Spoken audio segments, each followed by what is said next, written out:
This conference will now be recorded. Well, hello everyone, and welcome to our first Title IX Awareness Month event here at the Chicago School. This is our Balancing Pregnancy, Parenthood, and Graduate School panel. And first I want to welcome all of our panelists who are here out of the goodness of their hearts.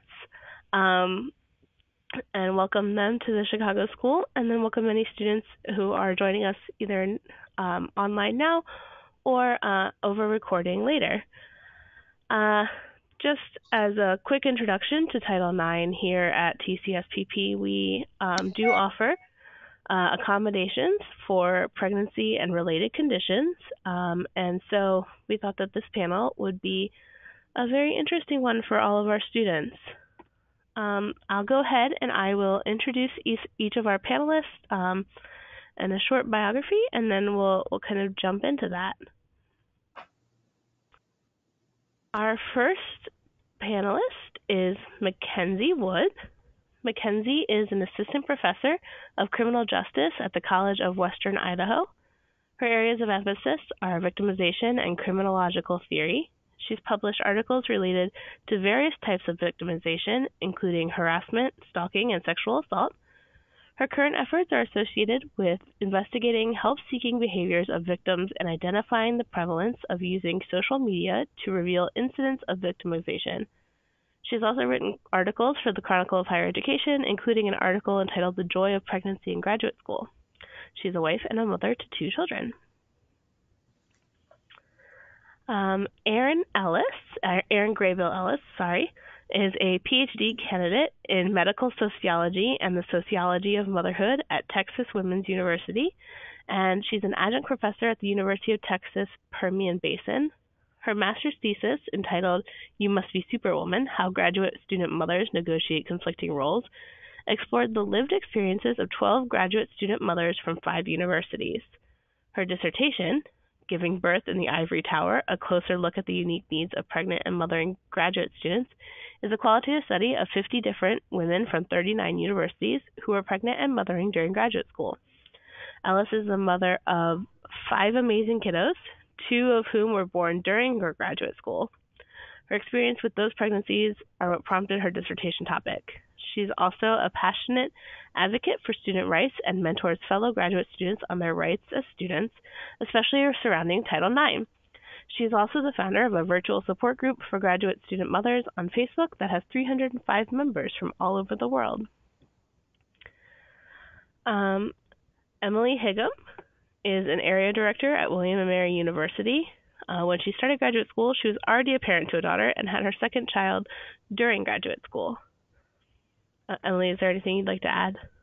I'm currently an area director and we live on campus, so that brings a unique twist to being a mother, for sure. Thank you. Ellen Lassiter is the Director for Gender Equality and Title IX Coordinator at Kalamazoo College. Prior to arriving at Kalamazoo, she worked in gender equity and student affairs at Eastern Michigan University, Bowling State University, and Delta Zeta Sorority. Ellen has a bachelor's degree in history and a master's degree in public history from Northeastern University. She's currently writing her dissertation entitled "Pregnant and Parenting Student Success in Higher Education: An Anti-Deficit Approach to Retention and Degree Completion" for her PhD in Higher Education Administration at Bowling Green State University.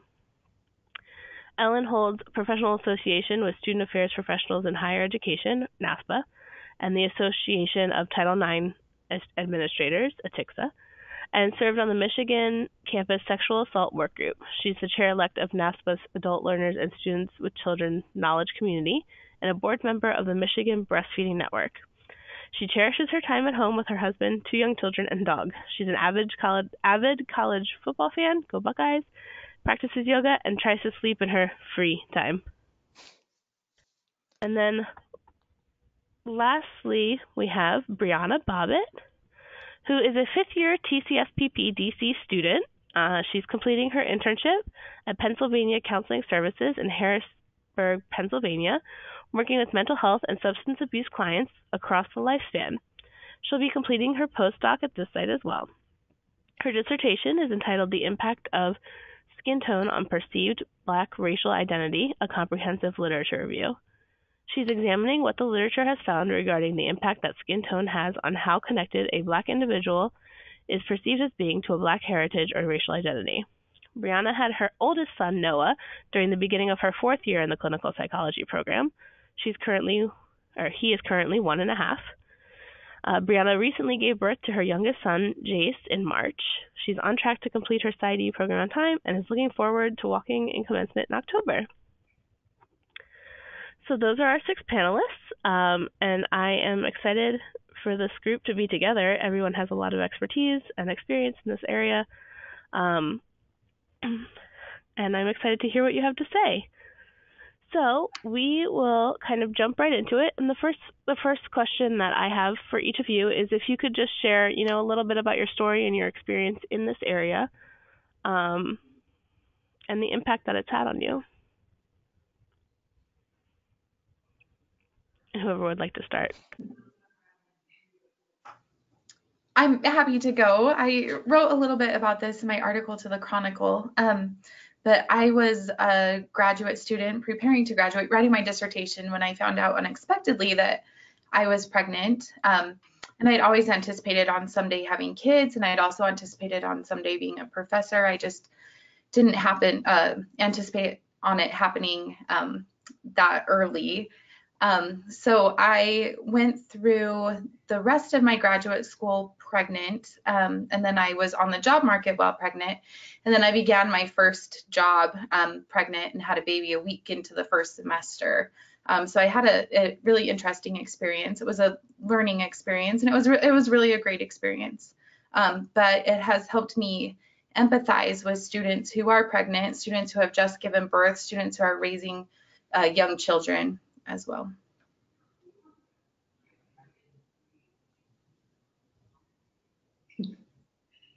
Okay, I guess I'll go next since we're all playing chicken here. So I got obviously I was already interested in graduate student mothers when I entered graduate school because I found myself the only mother or even parent in my entire cohort, which was kind of weird, especially since I go to Texas Women's University, which is a non-traditional campus. And so I always felt a little out of place there and was really struggling with feeling like no one else in my cohort really understood like the different challenges that I had compared to them. I couldn't go to a lot of the events on campus and that sort of thing that they all went to, or they would all go out drinking after class or whatever. Well, I couldn't do that. I had to get home and get kids up for school the next morning, right? So that's what prompted my thesis research. And then I found myself pregnant in grad school, and I had what is probably the worst pregnancy ever. I'm not a good pregnant person anyway. I hate being pregnant, but this one in particular was awful.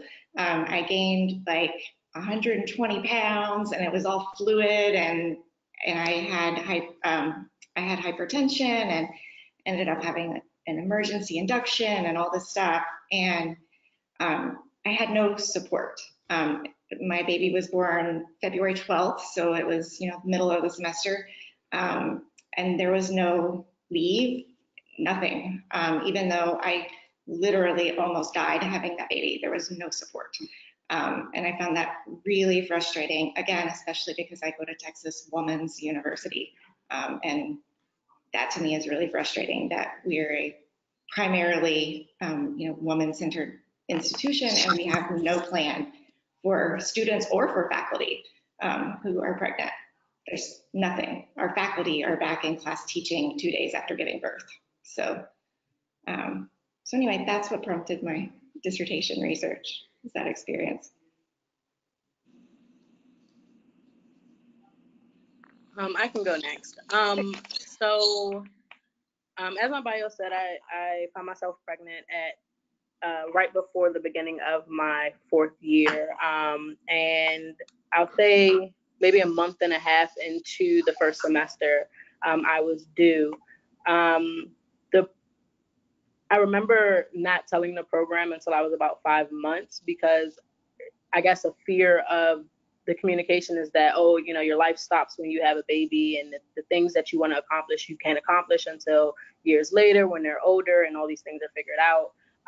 And so I felt myself feeling weighed down by that pressure.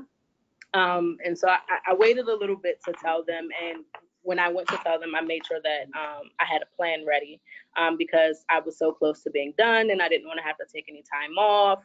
And, school was kind of my livelihood at that point. So I received a lot of support. They worked with me in making sure we had a solid plan for me to, because of course this was going into the time period for me to apply for internship as well, and the stress of that and preparing for really pulling together my dissertation.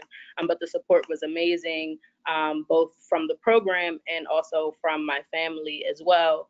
And then I got to Pennsylvania and probably maybe 2 weeks after starting internship, found out I was pregnant again, and started to freak out because now here I am at internship and I'm going to have to take time off, and I need to finish dissertation and I have to get hours, and how is this going to work?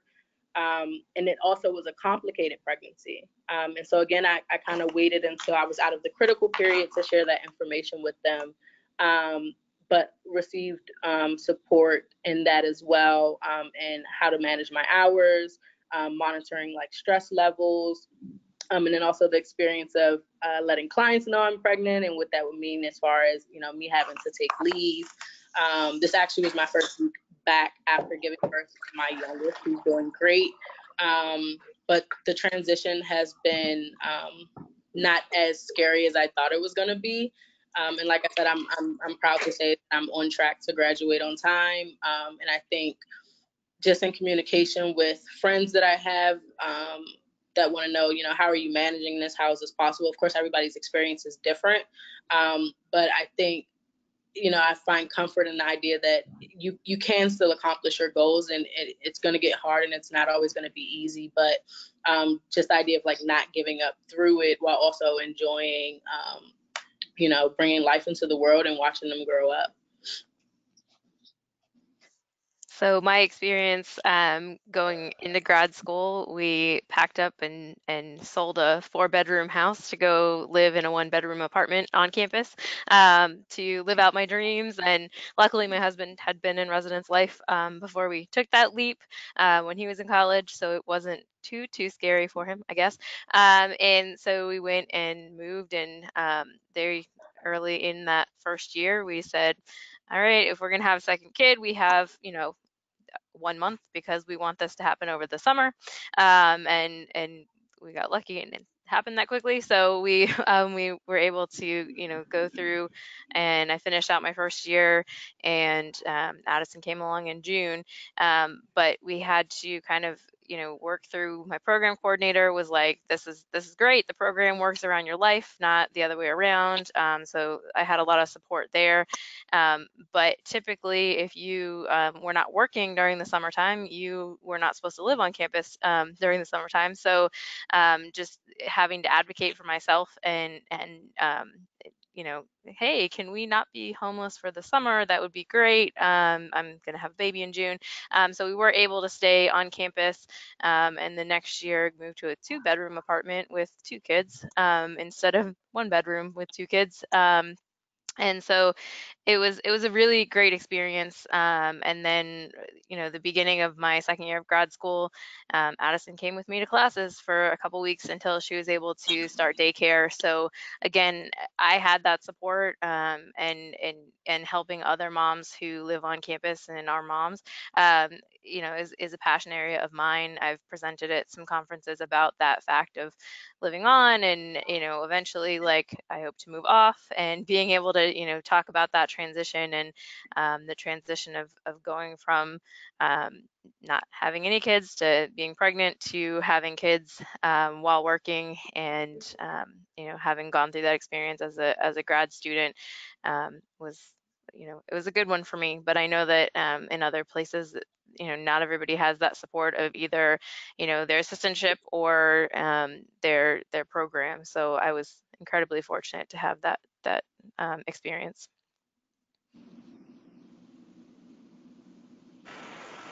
I think that's me. Hi, Ellen here, and really I have two pathways to our discussion here today. First is my research area, and I started researching the experiences of primarily undergraduate student mothers, but not exclusively. My first year in my doctoral program at Bowling Green State University, and that's really because I had gotten connected with the Women's Center on campus and involved in the initiative with them to create lactation spaces on that campus and a kind of support group for undergraduate student parents and really working on retention efforts for that population. That has continued into my dissertation as I progress through the program. However, I have a little bit of a different path. I actually did not have children at all during my coursework. Was able to plan life around that, but now have two children. I have a 3-year-old and an 11-month-old.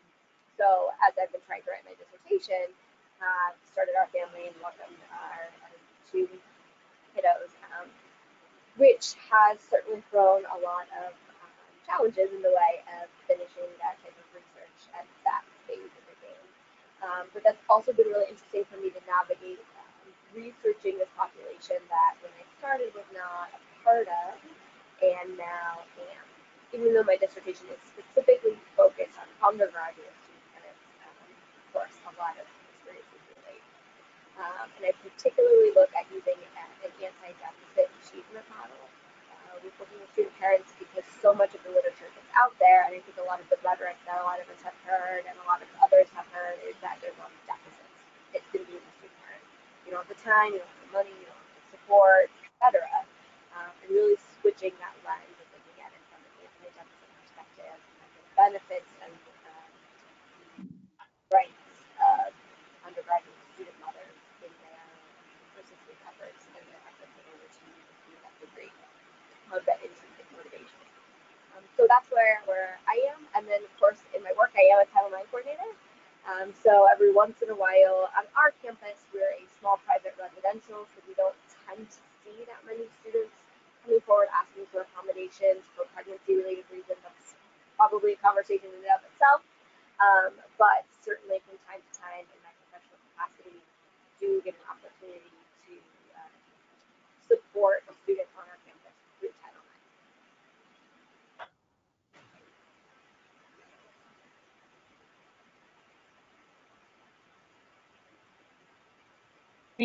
I can't hear you. Yeah, same. I was muted. Typical GoToMeeting mistake. So thank you all very much for sharing all your stories. I'm going to go ahead and I'm going to jump in with the first question, which I think is probably the one that everyone was expecting. But what is your best piece of advice for students who are going through being pregnant and parenting while in graduate school?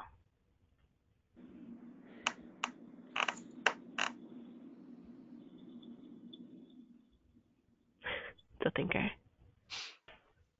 I think just based on all the women that I've talked to, which at this point is like 62 graduate student mothers that I've actually done research with, and then all my friends and whatever that I've made now that are, graduate student mothers, women who were pregnant in grad school. I think finding a support network is really, really important. And I think bonding with or having people that you can talk to who are also going through similar experiences seem to be really important. And so a lot of women have done that. If they don't have women on their campus going through similar experiences that they're friends with, they've sought out that support through like online groups on Facebook and that sort of thing. There are several. And a lot of my participants cited that as being a big source of support, especially if they didn't feel supported on their campuses and sometimes didn't always have supportive families. So finding some method of support is I think, the biggest piece of advice that I can give you. And I would say, complimentary to what Erin said, don't, earlier she was talking about, being the only one who was a mom and, feeling a little bit like, what's going on? But on the flip side of that, don't assume that the other people, just because they're in different parts of their lives, don't want to be involved. Um, as I say, it takes a village, and I was saved more than once with babysitting and all of that wonderful, it was still a support network. And when I went to school, I was, returning to school, and most of my cohort were people straight out of undergrad. And so I immediately had those reservations of like, well, they're gonna be like, oh, who's that old lady? Like, what's going on?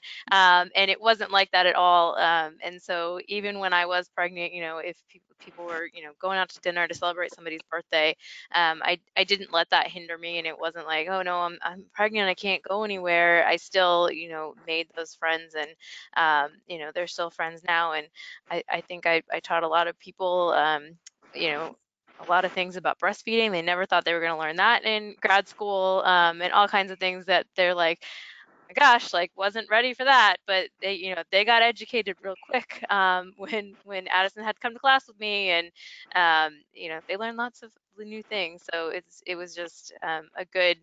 I'm not going to shy away from, yes, I have a family, and yes, I was pregnant, and I didn't, try to conceal those parts of my identity as I was going through grad school. It's like, this is a part of me, and my family's here and living on campus with me. And so, and that did work out, really well for our family. Similarly, I think it's all kind of going to tie together. I think the biggest piece of advice I have is it's okay to let things go or to say no. That if you come to my house right now because I'm in the trying to defend my proposal in the next 2 weeks, um, it's a disaster. And this last week was Teacher Appreciation Week, and I totally forgot until Wednesday. And then they got the really basic things that I could give them, uh, with my sincere thanks. But some of that stuff that you feel a lot of pressure to do as a mom, to do all of the things, all of the activities, all of the crafts, all of the cleaning. It's okay and almost really necessary to let that stuff go. But your priorities need to be whatever you identify. And for me, it's spending quality time with my kids and getting done right now. And everything else, as much as it sometimes gets under my skin and annoys me or is embarrassing when somebody comes to my house, um, that's okay. And certainly, with my partner, my husband really picks up a lot of that slack that sometimes even just with one person is just not possible to get it all done. And that's just gotta be okay. I agree with what all these women have said, particularly what Ellen said about you have to make your priorities. I think at some point you're going to have to decide, what you're willing to give up or what you're willing to miss and what you're not willing to miss, and then fight for those things that you're not willing to miss or not willing to give up. And I agree. I've had to accept, I always wanted to be the mother who makes dinner every night, but I've accepted I'm the mother who orders out a couple nights a week, so that I can balance everything, and that works fine for my family. So my picture has changed just a little bit, but ultimately I'm in a very happy position with both my work and my family. And for me, I guess I think is kind of filtering through the negativity that might come with people's perceptions of, because I know for me it was like, well, obviously this isn't the most opportune time for you to be pregnant, and just kind of imposing their opinions, which got to me because I had some fears and worries myself. But the more I filtered through that and relied on the support system that I had, the more positive I felt going into it, and my ability to be successful, whatever that meant for me. And I think the other piece is, to the best of your ability, incorporating self-care, because the burnout is going to be a lot to handle, with if you're working and you're coming home, and then your mom and your kids want energy from you. whenever you have time for you to take it and communicate with whoever your support people are that you need this time. I know my mom, for example, would come up for the weekend to watch the boys so that I could work on dissertation. And that was in a way that was for me self-care, because that is me working towards my goal of graduating. So just finding time to kind of do the things you need to do and just reconnect with yourself in that way.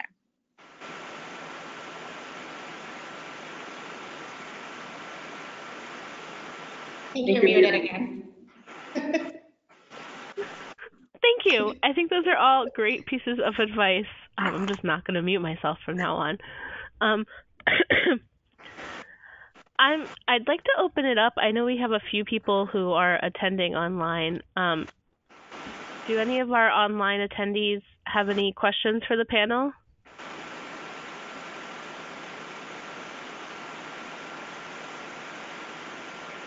I'll ask a question, Lauren, if that's okay. This is Jennifer Stripe-Portillo. Nice to be with you.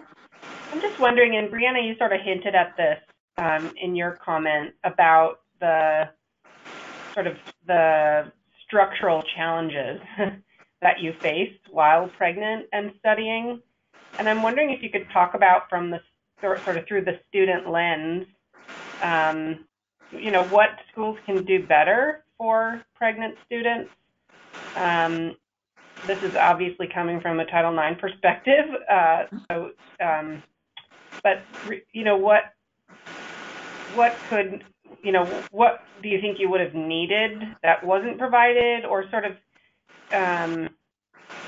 how can we better communicate with our students? How can we better promote resources and support for students who are going through this dramatic life change?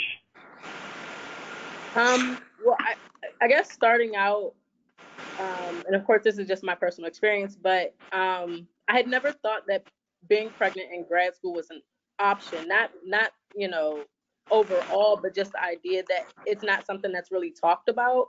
And as to the best of my knowledge, with whatever I scanned in the student handbook, I may have just kind of glanced over it. And so when I got pregnant, I didn't know what that was going to look like. I knew I was going to be missing classes, and just in a lot of ways it was going to impact my studying. And I think I know one thing that I heard a lot when I was actually on campus is just this idea that life happens, and professors are very understanding to that. The school is very understanding to that, and I never tied pregnancy to that.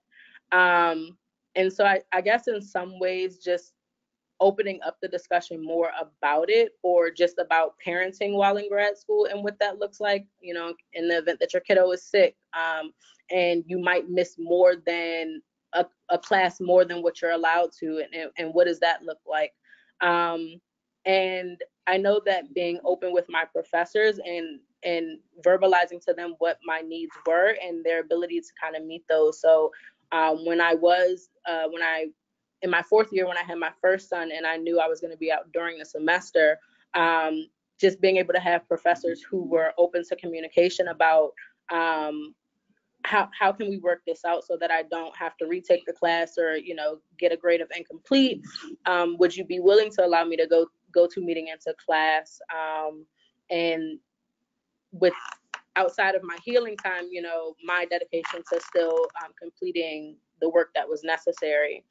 Now in my fifth year working on dissertation, the thing that has been most helpful is communication with my dissertation chair.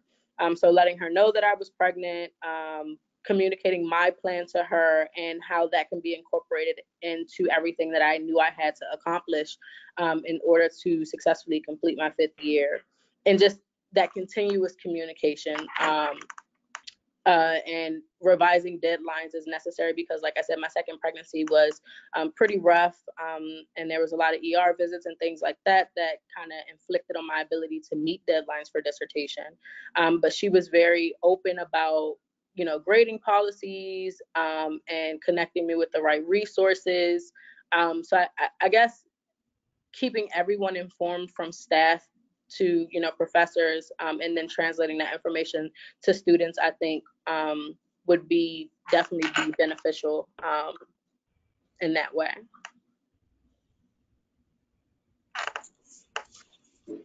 Can I add something to that? So I would also just say, like, training faculty about what Title IX actually is, what they can ask of their students, what they can't ask of their students, because I know I've had a lot of students, once they find out what my area of research is, they kind of want to come to me with all the questions. So I've had a lot of them tell me that, their professor said they had to be back in class, that a miscarriage wasn't, a reason to miss class, that, they would not let them take off from classes and whatever. And like, that's not true. Title IX says, as long as your doctor says that you don't need to be in class, you don't have to go to class, and your professors can't make you. But professors don't always seem to know that. And I'm a member of this Facebook group called Academic Mamas. It has 16,400 members. And a student posted in there asking, a grad student said, my professor told me previously that I could have off. Now he's saying, no, I need to come back to class. And all these women piled in there and were like, well, if you don't have it in writing that he said you didn't have to go back, then you're going to have to go back. And I said, no, she doesn't. Like, federal law says she doesn't have to go back, and he can't make her. But it was really frustrating to know that these are, these women that were responding were mothers. That's why they're in there. They're mothers in academia. And these are faculty members, that are at universities around the world. And they didn't understand that, if her doctor says she doesn't have to be back at school, she doesn't have to be back at school. And so I think just training faculty members on what Title IX means. And if you have graduate teaching assistants teaching courses, train them on it too, because they need to know that their students, if they've just had a baby and their doctor says they don't have to be back in class, they don't have to be back in class. So.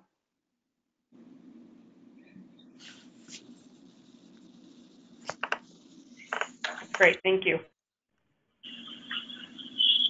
Thank you both. Are there any other questions from online?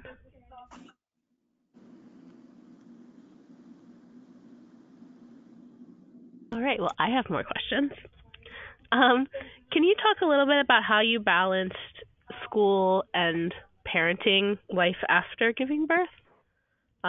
Especially with having young children and, trying to work on dissertations and theses and things like that. So I was lucky enough that I found a daycare very close to campus, and so being able to, I actually probably had a more flexible schedule as a grad student than once I finished grad school. So being able to go over at lunchtime and nurse was a big piece of that, and to be able to actually like physically lay eyes on my baby like in the middle of the workday and in between classes. That was a big part of those first few months for me. And I know that I was really fortunate to be able to do that. But being in residence life, there's also a lot of evening events. And so for me, being able to bring both of the kiddos to that, and they can kind of experience that. And college students, most of them are pretty gaga over seeing kids. And so it was, all of it is so very intertwined when you're living in the middle of where the students are living. There's not really an option of it not being intertwined. And so making it more of I like work-life harmony more than balance, because knowing that there are going to be days that I was spending a lot more time on my schoolwork than being a mom. And we didn't, luckily I was not in a program that was working on a thesis or dissertation or an ongoing thing, so it was more preparing for my comps weekend. And so when we were getting closer to that, it was a matter of speaking with my partner and trying to figure out a lot of the childcare that weekend was definitely devoted to him, while I needed to get my work done so that I could complete my program. But like I said, it was a lot of allowing life and work to be intertwined as much as possible, and then kind of making the separations and the times where it's like, okay, it's not going to be every single day is going to be I spend 50% of my time with family and 50% of my time on my work. There are going to be days when that is way different, and trying to wrap my head around the fact that that's how it's going to be, and accepting it and knowing that graduation will come, and then school won't be a part of that anymore. So. Yeah, I'll add to that. I haven't over the years.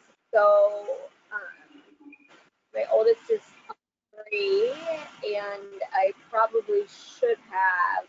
I had the ability to be done and graduated right around when he was born, and then I pretty much did nothing for a few years.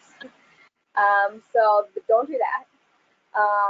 It's really hard though, because I would get every once in a while I'd be like, all right, I got to get back to work, and I'm gonna carve out this amount of time, and then that little toddler comes in and it's mama, mama, mama, and you're like, oh, well, forget it. It's not that important compared to what I used to. You know what I mean?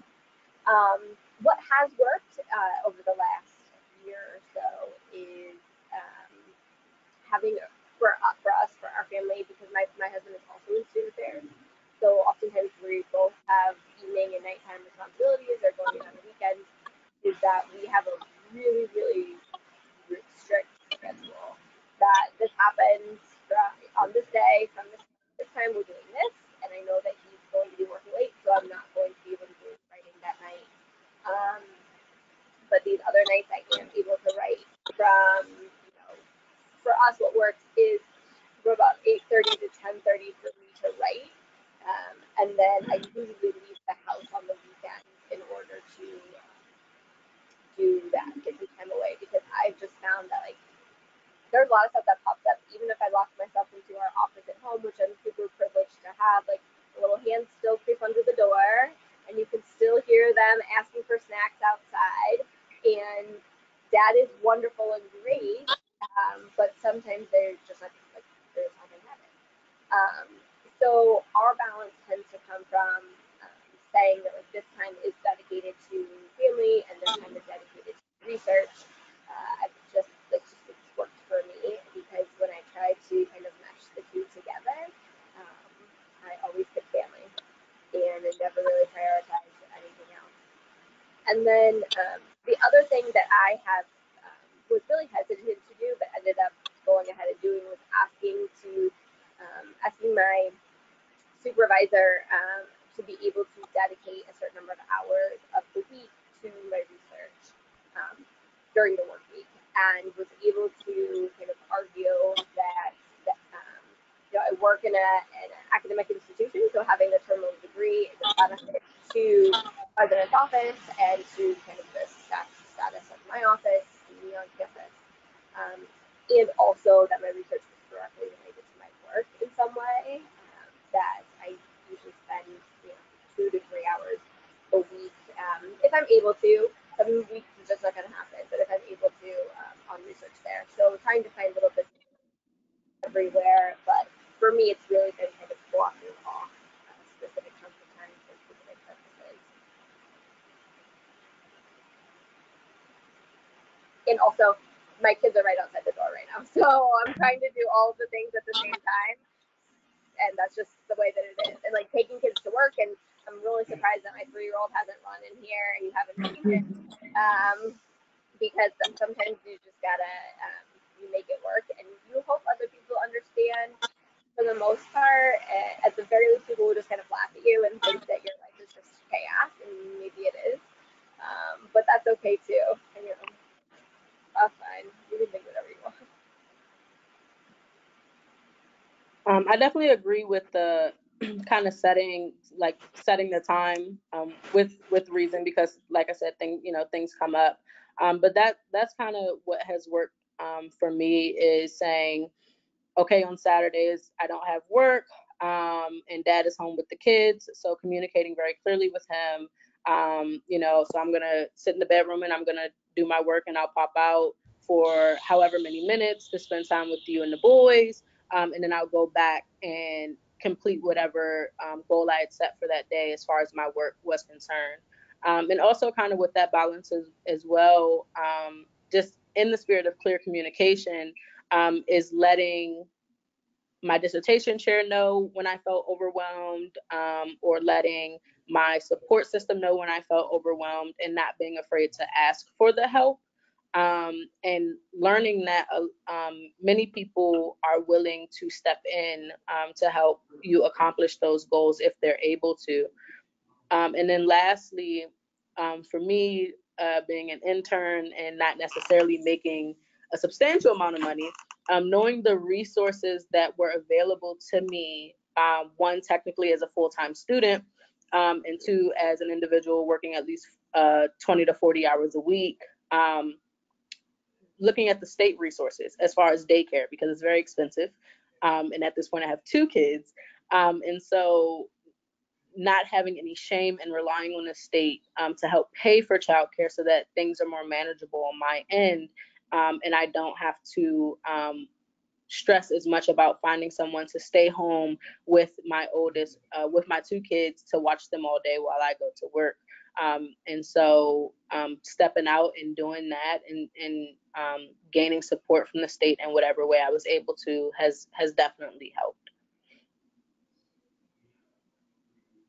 I was in a position where I graduated while I was still pregnant. So I didn't have the experience of having a child while I was in graduate school, aside from the child I was carrying in my body at that time. But I have learned some lessons that have kind of helped me with my balance now that I have kids and I am working. And one of those was, you have the right to a pump room at your work, and sometimes you need to exercise that right and tell them, I need a pump room. I was at one place and they had a pump room that was a custodial closet. It was a joint custodial closet, and it was not good conditions for pumping. But I've been fortunate here that I've had a pump room with a good, comfortable chair to sit in so that I can pump comfortably, with an outlet so I can plug in my pump. Things that some people don't consider as a necessity, but you really need that if you're going to pump effectively. A refrigerator that I can put the milk in. Other things that I've kind of learned is I've had to alter my schedule. I can't hold meetings before 8:30 because of daycare. I need to drop the children off to childcare before I can do my meetings. And I've had to inform some of my colleagues about that. And then other things I've learned that I need to keep an extra shirt or jacket in my office for when I'm, walking my child into daycare and they spit up or throw up on me, so that when I get to work, I can have something to cover that up. So just little things like that have helped me be able to maintain this work mother balance. I'll just add to the pump room. I oftentimes. Oh, we've lost audio on you. Me? I can hear you now. I couldn't hear you a second ago. Okay. So just to kind of go off of your comment about pump rooms, is I see so many moms in a lot of the social media groups I'm in talk about how they're uncomfortable asking for accommodations at work, or to tell colleagues like, I have this time blocked off on my calendar in order to do this. And I totally get feeling uncomfortable talking about it. I just let everybody know though, this is a super normal part of being a mom, and it's necessary. And I found with my first that if I wasn't explicit about why I needed that time with my colleagues, they would just schedule it, or just not respect it, or you'd have people banging on the door, even though you have to sign up on your office, and then what? Like, let me just open the door and have a conversation with you while I'm pumping. So that's helpful. So I guess I say that just like to not be ashamed or afraid of sharing your needs and expressing the needs that you have and the rights that you have to fulfill those needs. Because to a couple of points that folks made earlier, if we're not talking about these we're never going to change the climate. We might be able to provide resources and have some faculty members or some colleagues who are super supportive, but ultimately, if we're not really talking about these needs and talking about the fact that pregnancy happens for students, whether they're undergraduate or graduate students, we're never going to, kind of move the needle on the overall culture that we call experience. So I just let everybody know. I talk about it and their own certainly, but if that's something that's comfortable for you, and I just don't want people to feel ashamed or embarrassed by having to talk about their needs and their pregnancy and parenting experiences, because literally that's how civilization continues. So yeah.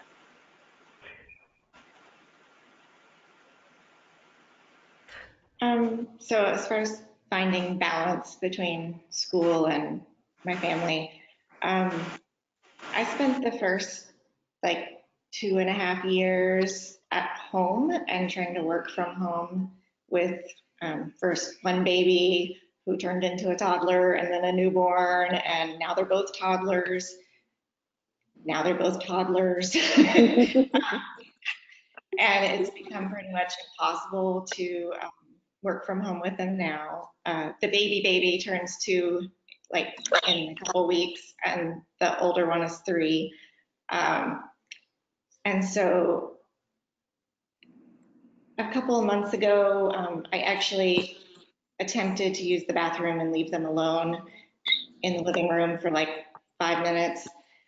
And I came out to find my baby with a page of my data in his mouth, eating my data. My baby literally ate my data.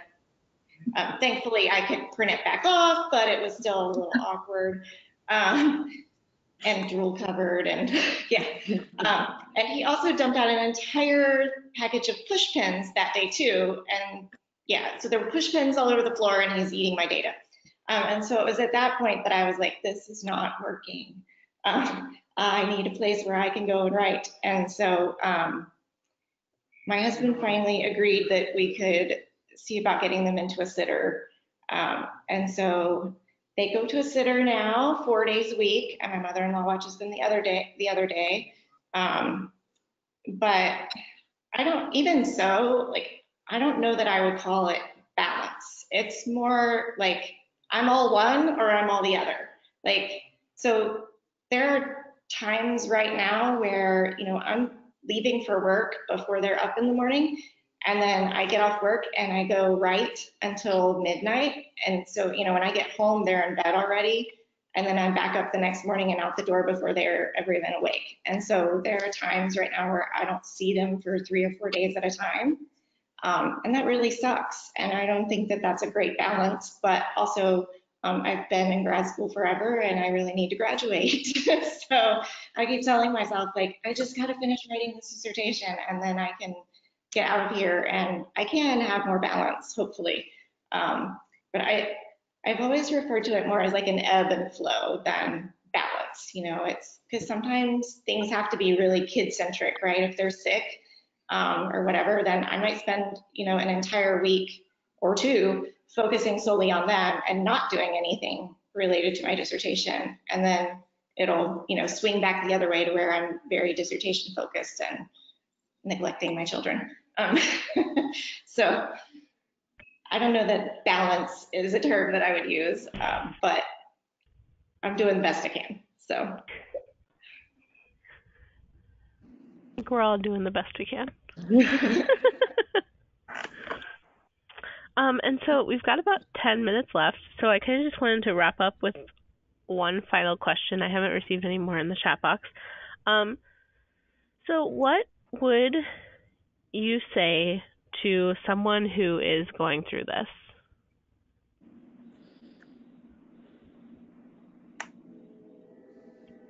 So if someone comes to watch this recording of this panel who is expecting or, has a young child at home, what would you tell them?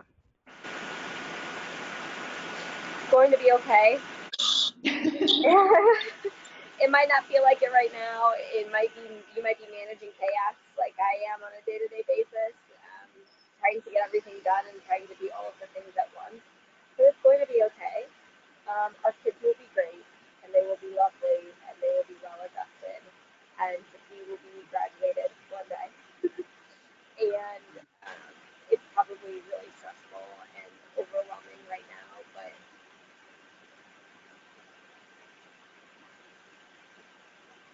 to be okay.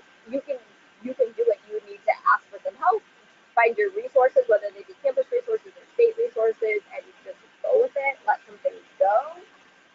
Find your priorities, and it's going to be okay. We'll all come out on the other end, and we'll all be able to have the kindergarten teachers tell us, doctor, mom, dad, caregiver, but if you want that. I think I would say it's okay to adjust your expectations of yourself.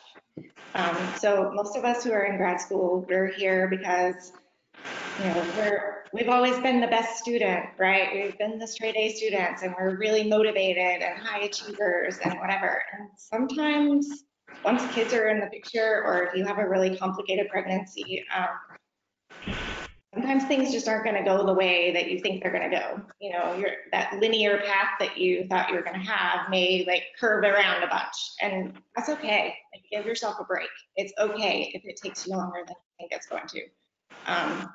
And just, you will get there. You just got to stick with it. But I think lowering your expectations, like I think Mackenzie was talking about earlier, on figuring out what you can let go, right? We currently have paper plates in place of our plates in our cabinet because I am done washing plates. Like, I will wash your silverware, we will put cups in there, but I'm not doing plates anymore. So we use paper plates, and I'm okay with that. My floor probably has a pretty good layer of dog and cat hair on it right now, which sometimes the baby walks in with pieces of hanging out of his mouth, and it's kind of gross, but it is what it is. And I figure, you know, my husband is perfectly capable of using a vacuum cleaner or a broom and a dustpan if he wants to, and he's not writing a dissertation currently because he's already finished. So if he's not worried about it, I'm not going to stress out about it. And so, you know, I just kind of had to decide like what I can let go and be okay with and what I can't. But I think figuring that out has been really stressful at times, but also I feel a lot better now that I'm like, okay, yeah, I don't care that, you know, my house looks like a tornado came through, or that, you know, if the cops showed up, they would probably describe it as, you know, it looks like there has been a struggle. Sorry. I mean, I have 2 toddlers and 5 kids total, and, you know, it's a mess. So I'm okay with that, and at least until I graduate.